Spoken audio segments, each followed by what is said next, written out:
Good evening guys. Ako Diyos ko, katatapos ko lang sa gawaing bahay.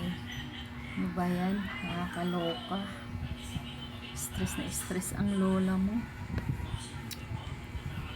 Ngayon lang ako nakaligo. Medyo masama kasi yung pakiramdam ko kanina, kaya hindi ako naliligo. Dami ko rin kasing ginagawa. Hindi nga ako nakapaglaba.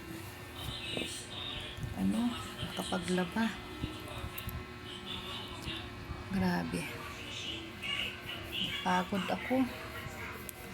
Hirap talaga pag matanda na, pagorin na ang katawan. Mahina na ang mga buto-buto. Kayo dyan guys, kapag hapunan na ba kayo? Ako hindi pa. Mag-aasikaso pa ng hapunan. Isip ako na ano naman ang uulamin.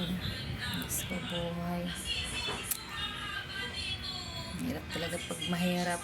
Mamatay na mahirap. Mahirap mag-isip ng ulam. Mahirap mag-isip ng pambiling bigas. Thank you guys.